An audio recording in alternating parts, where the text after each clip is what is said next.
Hello friends, welcome back to the shop. Today is Sunday, August 14th, and it's another beautiful hot day today.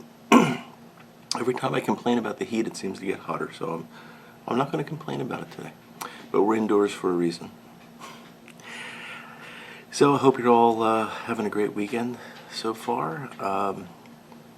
I've been busy, but it's been good. It's been very good. My wife is actually visiting her parents this week, so it's just me and the dogs, and we're having a great time. So I've got a couple things I wanted to talk about today, and the first is what I'm smoking here, and this is really interesting. This is the Semois. It's the Reserve de Patron that Grandpa Cavendish sent to me. Very kindly sent me what he calls a sample. This is the sample that Ed sent, and just so you know, that's about a third of a brick. It's an enormous sample. Very generous of you, Ed. And this tobacco, it has me a little confused, to be honest. And well, first off, I'll say I like it. The reason I'm confused is that everything I could find on this suggests that it is just a different cut of the Semois that I've been smoking. It turns out there's several of these, all from Vincent Manil. I think there's at least 3 different cuts that he produces, and there's also the a very unusual. I'm probably going to pronounce this wrong, but I believe it's called a bouchon, and it's basically a small cigar that's made out of the Semois leaf, and I believe that it's supposed to be inserted into the pipe and smoked in the pipe as a cigar, or smoked in the pipe as a pipe, but it looks like a cigar. I actually have some of those. I've never smoked them, and maybe I'll get those out and try one of them in a future video. But the Reserve de Patron, it'll be impossible for me to show you this because of the fineness of the cut on both of these tobaccos, but I'll try to insert a picture in here showing you the difference between the two. Or actually, I'll probably start the video with a picture showing you the difference between those two. It is a finer cut. It's definitely a finer cut. It's not necessarily a finer ribbon. It just seems to be cut up smaller in all dimensions. And the same is true of the Semois. It's not really a ribbon as much as it's I guess like a cross cut is what I'd call it. Now, based on that, I would expect the flavor profiles to be fairly similar. And they are, in a sense. I mean, they're clearly the same tobacco.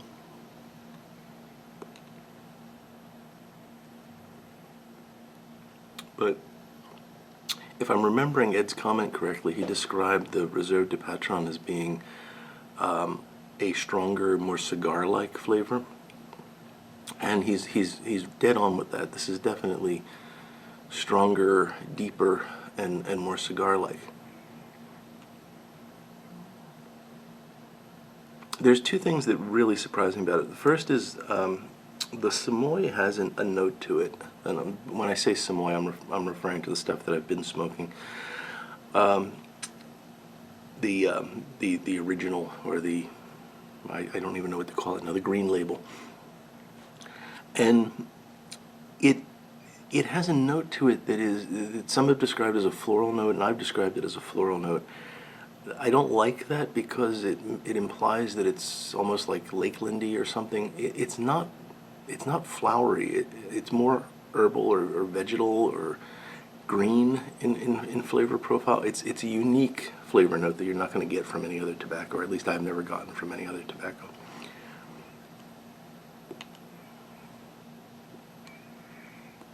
And what's interesting about this Reserve de Patron is that it has that same note, but it's deepened, and it's sort of less, the high end is off of it. So it's not as floral, it's more vegetal. And to me, that makes it much more cigar-like than the Green Label Semois.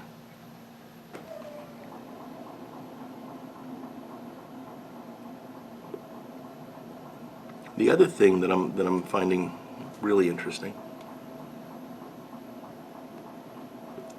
is the retrohale. I like to retrohale the Green Label Semois, the original. That's where you pick up that note. That's where you get all this very unique flavoring from it. The Reserve is actually difficult to retrohale. It's spicy. It's almost reminiscent of a Perique blend where you get that wasabi spiciness on the retrohale. And it's good. I like it, but I can't do it very often because it's such a strong impression. It would start to overwhelm the smoking experience.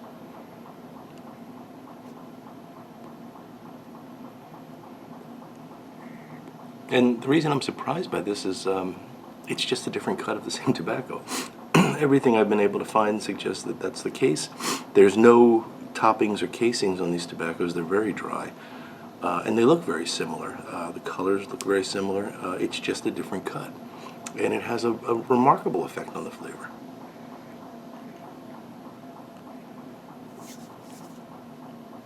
Now I've got to say, when I first thought about trying this, when I first got the sample, my expectation was that I was going to try it, and it was either going to be very similar to Semois, or it was going to be very harsh and not something that I wanted to smoke more of. By the way, this enormous sample, I've already had about 6 bowls out of this. So after 6 bowls, this would be the 7th. I've decided I want to buy a brick of this. It's different enough that it's something that I want to have available and that I want to smoke more of. So I'm surprised, and it actually is a really good example of how important the cut of the tobacco can be. And you can extend that to things like how the tobacco is packed or how the tobacco is dried. It's not just the tobacco, and maybe this is obvious, but it's how it's handled, how it's treated, and how you handle and treat it as well. So I just thought it was a great example of that, the importance of those things, because it is such a simple blend, because there is so little to play with here. It's the cut of the leaf, and that's it. There's nothing else to play with. So I would recommend this. I really would. I'd recommend both. If you haven't tried either, you might want to start with the Green Label Semois, because it's a little bit milder, and it's unique enough that you're going to get the impression of what this is like, and you're probably going to be, if you don't like it, you're going to be able to blend it with other things. This one might be more of a love-hate sort of thing. I don't know, but I would definitely recommend trying one of these and both of them if you can, because they're really unique tobaccos, and I'm greatly enjoying this Reserve de Patron. So thanks again, Ed, for your kindness. I really appreciate the opportunity to try this, and you created another customer for them. So the other thing I wanted to talk about today, and it's kind of related to this in a sense, is I want to do a bit of a video response to a very nice video that Artsandclouds put up earlier this week, or I guess it was last week, sorry. And Tiago was talking about his tobacco journey and finding the blends that he likes to smoke. And he made a very interesting point, and I'm probably not going to do it justice, so I'll link to his video, and please go and watch it, because it was an excellent video. He talked about the fact that there are different types of blends. So you've got your Virginias and your Burleys and your Latakias and so on. And then there are, within those different types of blends, There are blends that he likes to smoke and blends that he doesn't like to smoke. And what he said was, and again, I'm probably murdering this, but he said that within the category, there's a great deal of similarity of taste, which is obvious. English blends are going to taste like English blends. But then there are other sort of intangibles, like how it behaves in the pipe and how it behaves for you, that make it special to you, and that make that your go-to tobacco versus another one that's very, very similar to it. And I thought that was really insightful. When you say it out loud, it sounds kind of obvious, but it's actually not. There are, so I'm a burley smoker for the most part, and there's a lot of burley blends I don't like. And some of them I don't like because they're topped and, everything else. But there's a lot that just, should be very similar to other burley blends, and I'm just not a fan of them. And this comparison that I'm talking about today with the two different types of Semois really exemplifies this idea that, small changes can actually really dramatically impact on your smoking experience. I'm not saying they're good or bad. I'm just saying that they really do affect how you perceive the blend, and therefore affect whether or not you're going to like it.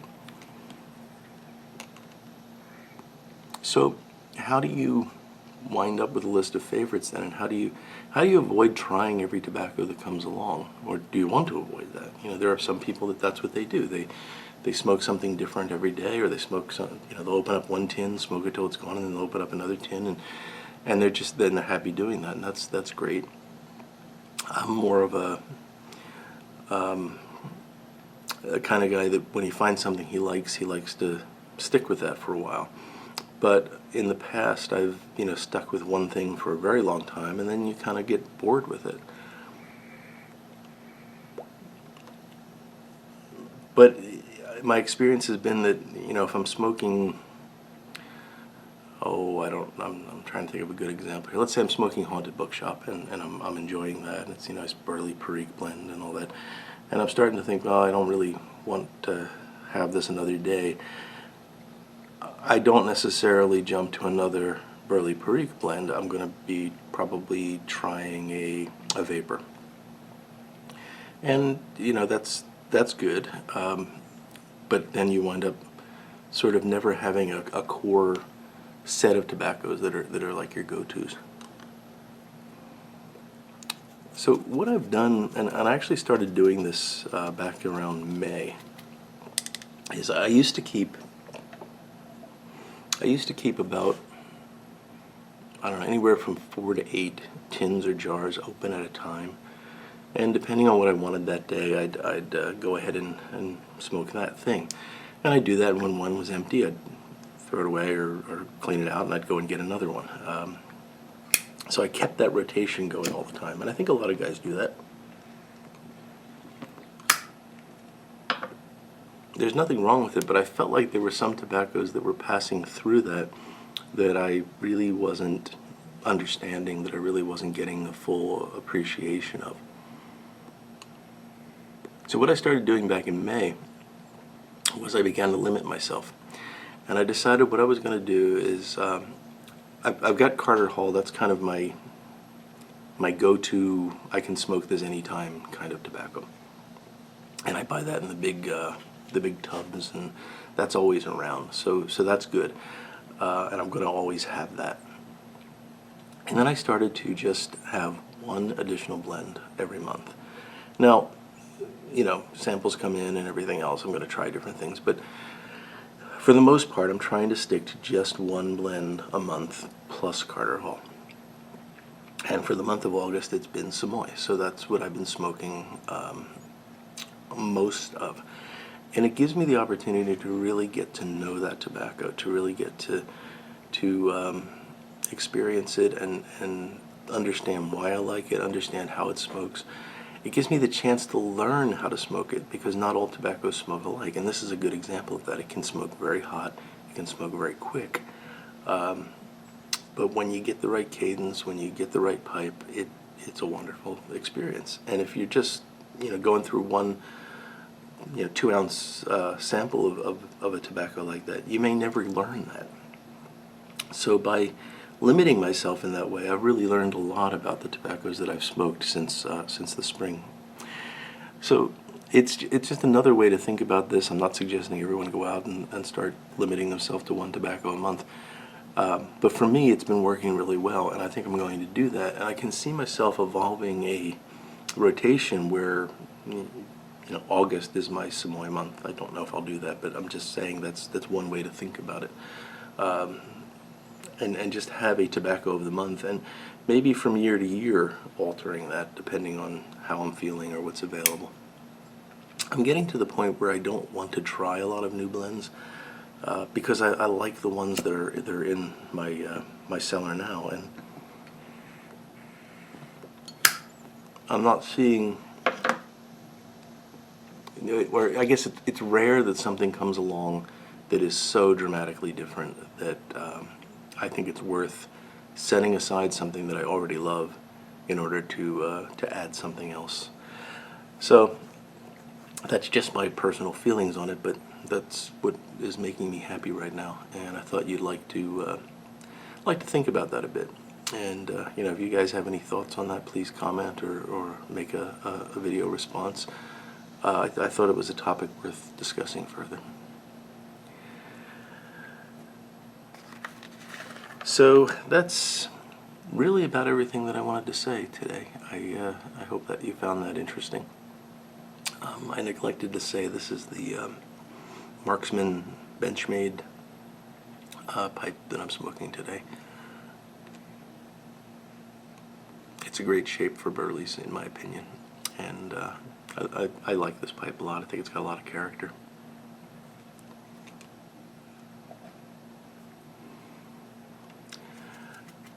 In terms of shop updates, as I mentioned earlier, in the middle of last week, I've had almost no shop time during the week because of work and just being exhausted at the end of the day. I'm hoping that starts to clear up soon, but time will tell. I have made some progress with the brandy corncob modification, and I'm pretty certain that there will be a video this Wednesday on that showing the shank fitting to the bowl, and that's been an interesting process. I knew it wasn't going to be easy, but it's coming along. And I'm telling you, I'm really having fun with this because it is so. I like that kind of fine, detailed work. It lets me kind of block out everything else and focus on what I'm doing, and it's good therapy. And next weekend, if all goes well, I've got something really interesting to show you, or I will have something really interesting to show you if the post office behaves itself. So I'm looking forward to the video next weekend. And hopefully you'll know what I mean this time next week. All right, folks, that's about it. I'm not going to keep you guys from your weekend any longer. I hope you're all having a great one. I hope those of you that are stuck in this heat wave are keeping as cool as possible. And with that, I ask you all to take care of yourselves, and I will look forward to talking to you again very soon. So goodbye now.